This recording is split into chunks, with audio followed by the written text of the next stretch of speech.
Today we are reacting to 7 weird traits that reveal a genius level mind. And we're just gonna jump into the video. I ain't got too much to say. Most people think high intelligence looks like perfect grades, a big vocabulary, or knowing random facts. But Mm-mm. psychologists keep discovering something far stranger. Being smart and being intelligent are two different things. Pretty sure. People with extremely high IQ rarely act how you expect. They don't blend in, they don't fit the stereotypes, and sometimes their habits look downright weird. But here's the twist. These strange behaviors aren't flaws. They're signs of a mind operating on another level. hmm Today, we're uncovering a few unusual habits that quietly reveal someone may have one of the rarest types of intelligence on Earth. And the third one, psychologists still can't fully explain it. Oh my gosh. First, they talk to themselves a lot. Oh yes. This is one of the most misunderstood signs of high intelligence. I talk to myself, but I'm the type of person that will sit with their thoughts and try to figure something out. And then when I can't figure it out, I'll ask someone else. But as soon as I ask someone else, I figure it out. And I don't know why. But that's how my mind works. It's like I want to answer this question, but I'm not going to be able to until I ask somebody else the question. Studies show that people with exceptional IQs often use self-talk to process information faster. They think out loud. They rehearse conversations. They solve problems in real time. I don't know how true this one is though, because people just be talking, bro, and they don't be they don't be intelligent. It just be nonsense. I don't know how true this one is. Oh my gosh. It's not madness, it's mental organization. It's mental, all Talking right. to themselves helps them break down complex ideas, clarify their emotions, strengthen memory, and sharpen creativity. I agree with that. While others might see it as strange, their brain sees it as strategy. Mm. Second, they get It's bored with regulation. normal conversations. People with extremely high IQs crave depth. Small talk drains them. Predictable conversations can feel suffocating. Okay, I like deep conversations. The only time I like casual, regular conversation is if it's humorous, if it's funny or I guess debating will count as deeper conversation. So unless it's funny, I don't really care to talk. I don't talk to people much. I won't talk to make someone else comfortable. I won't talk to just be casual, just to talk to fill the silence. I'm okay with silence. Silence is good. I think more people should be in silence and stop talking and sit with their own thoughts. But deep conversation is definitely something I enjoy. So give me something to think about. They want meaning, not noise. Mm. This doesn't make them arrogant. Their brain simply fires differently. They get excited by problem solving, by finding hidden patterns, by asking philosophical questions, and exploring unusual Boy, I perspectives. be seeing They patterns. bond with people who challenge them intellectually, not those who settle for surface level chatter. hmm And third, the habit that surprises psychologists the most. What is it? They notice everything. Oh my Exceptional. gosh. I think I'm intelligent. I think I have exceptional intelligence. Boy, when I am somewhere I don't like, I got hyper senses. I notice everything. I don't have the best eyesight, but you better bet if I'm somewhere I don't like, I got 20/20 vision. My senses are on 11 out of 10, and I hate it. I hate noticing everything. I notice patterns.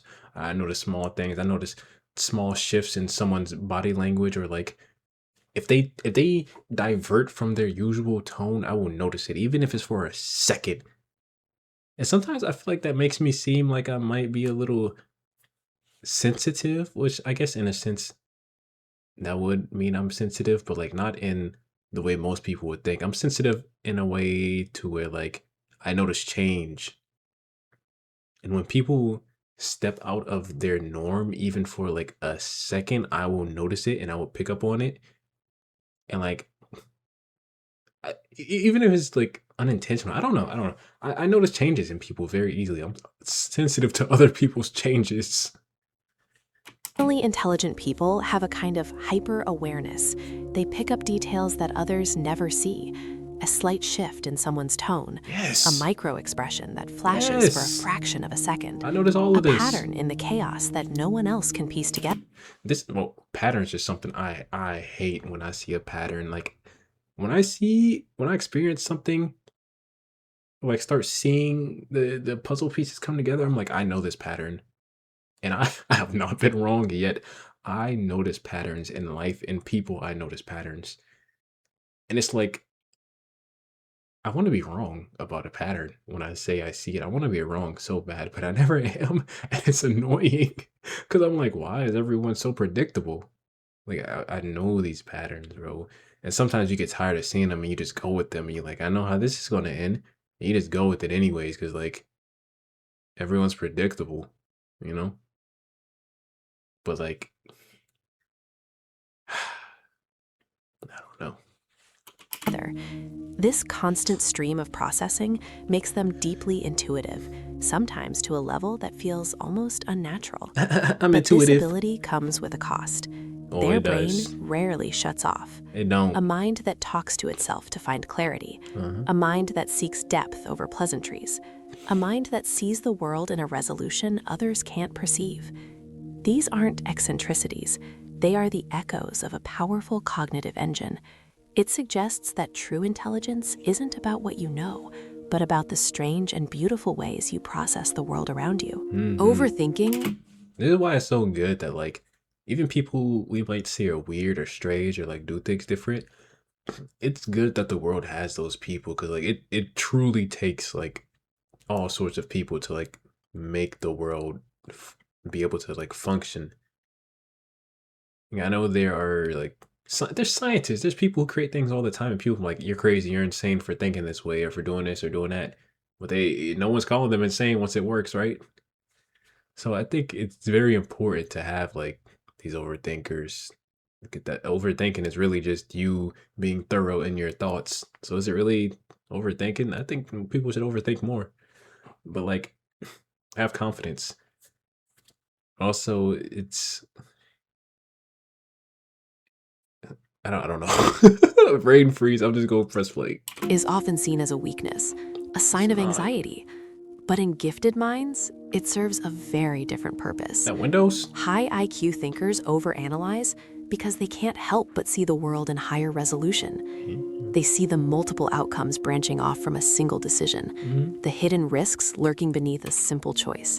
I think it only counts as overthinking if you have a time limit in which you need to make up your mind. But if not, then you're just being thorough in your thoughts. Like I said, you're like, you notice that there are multiple outcomes. You're trying to see like which one is the most probable, which one will most likely happen, but also what else can this be, you know? So I think, like I said, I think overthinking is good. It isn't overthinking. You're just being precise, you're being thorough in your thoughts. It's only overthinking if you're on a time limit and you need to have your mind made up and you just can't. And then it's overthinking. The deeper implications that ripple outwards. It's not anxiety that drives them, it's pattern recognition gone into overdrive. Their mind is a simulator, constantly running futures that most people don't even consider, weighing consequences that others might dismiss as improbable. This intense internal world naturally shapes their external one. Highly intelligent people don't need crowds, they need connection. You'll find they keep their circle very small, preferring Yes, one solid person is all you need, not gonna lie. One solid person who thinks like you or like has a mind similar to yours that thinks a lot and sits in silence and reflects. That is all you need. It's really sustenance over substance, quality over quantity. one deep conversation over 10 shallow ones, an authentic relationship over a dozen social obligations. They will choose solitude over a forced interaction every single time. Yup. This isn't antisocial behavior. It's a conscious act of energy conservation. Maybe I'm not antisocial.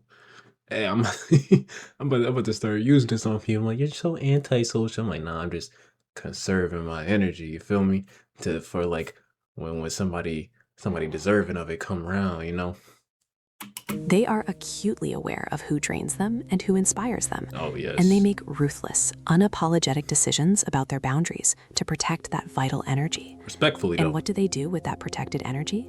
They get lost in their own worlds. Yeah. The thing about choosing who to conserve your energy around and who not to, I know that some people it comes off as, oh, they don't want to be bothered. They think they're like these are all things I've heard like people say about me until they got to know me. Like at first when I didn't talk to them, like, oh, he thinks he's better than us, or he doesn't want to be bothered and things like that. Like they think you think highly of yourself. But really it's like I'm not gonna force an interaction. If you want to know me, like come know me. Like I will talk to you as long as it's something I won't straight up ignore you, but like if it's something like small or something I'm not interested in or don't know about, I'm not gonna like try that hard to have a conversation with you. But if it's something with substance, uh sustenance, substance, both of those, whatever. If it's something worth talking about that's like important or philosophical that's gonna make me think, then I will sit there and talk with you all day. Like it's not that I think I'm better than you, it's just we have what we want to talk about are two different things. You know, I'm not going to talk just to talk. What looks like daydreaming or laziness is actually a cognitive superpower. People with extreme intelligence often drift into intricate mental landscapes, not as an escape, but as a workshop. They are imagining solutions, designing new ideas, exploring vast possibilities. Neurological studies actually back this up, showing that mind wandering activates the exact same brain networks used for creativity, innovation, and strategic planning. So when they seem absent minded, staring off into the distance, they're likely building something extraordinary inside their head. This internal world building is fueled by a relentless need to understand the external one: rules, traditions, beliefs, Mine is fueled by trying to escape the external one. I don't want to be here. expectations. Highly intelligent individuals simply don't accept things at face value. They need reasons. They need to see the logic. They need the truth, unfiltered. This trait makes them powerful innovators and leaders, but it can also make them outcasts in systems that reward blind obedience over honest Yeah. curiosity. They aren't trying to rebel for the sake of it. They are fundamentally trying to understand. And that relentless pursuit of why is precisely what sets them apart. These habits, the overthinking, the tiny social circle, the mind wandering, the constant questioning, they may seem unusual, but they all point to a mind that refuses to slow down. Yeah, I refuse to kill my mind and like fall in line just to fit in. I refuse. I can't do it. I don't have it in me to like not be up here to like shut this off and just like fall in with the rest of the world. I don't it's some people you can just tell they don't have anything at all going on in their mind. And it's insane because I don't know how you do that. Some people you just know they don't have like it's the it's the hamster running on a wheel in their mind and that's it. Or like the monkey clapping the you know? Like, it's some people you could just tell like ain't nothing going on in there. And they're like on autopilot. And that's insane to me. I'm like, you can't be a real person. You have to be like you're AI. Something. I don't know. You're not a real person. It's insane how many people there are like that. Refuses to settle for the surface level, refuses to be average. People with extremely high IQs navigate the world differently because their brains are fundamentally wired for depth, for pattern, for clarity, and for meaning. And while their habits may confuse others, they are the unmistakable fingerprints of a rare and remarkable mind. If you recognized yourself in any of this, you may belong to a group psychologists call the silent gifted, the ones who don't brag, who don't need to show off, whose genius hides in plain sight. Yeah, I gotta make sure the military don't come for me. This the Because end of the true video? intelligence isn't loud, Uh, it isn't glamorous, Okay. it isn't always obvious. Uh-huh. It's quiet, It it's is. unusual, Mm-hmm. it's profoundly misunderstood, That is and scary. sometimes it just looks weird. I'm not gonna lie, that one with the eyes, that actually gave me chills. That was scary for some reason. What the heck? I'm gonna have to watch cartoons before I go to bed. Bro, that was why was that so scary? Um, I will just leave off on this. If you are someone that people see as weird or like they don't understand your way of thinking, never give up on the creativity of your mind or the workings of your mind just to try to fit in. Because people will literally dim your light just because they can't understand it. And I don't think you should ever like reduce yourself to a lower form of yourself just to fit in. It's not worth it. And you were meant to be more. So never just conform and fall in line. Question things, overthink as much as you want, think thoroughly, and just be yourself, man. Develop opinions, question things, have your own philosophy, sit in silence with your thoughts. But I thought that was an interesting video. Um, yeah, if you have any recommendations, I'm really trying to see like what type of videos I want to react to. Yeah, I want to keep learning things like this because I think it's interesting. I'm in my learning season in life. I just want to learn things, whatever they are, random, develop opinions, um, no random facts, stuff like that. Learn how things and people work. But I keep saying get a different filler word. Just stop using filler words. Yeah, I catch y'all next video. Drop some recommendations down for like, channels with some cool, interesting videos I could react to or just videos in general, and I'll check them out for sure. And I almost said it again. I'll catch y'all later. Next video. Thanks for watching. Drop a like, comment, subscribe, all that good stuff. Peace.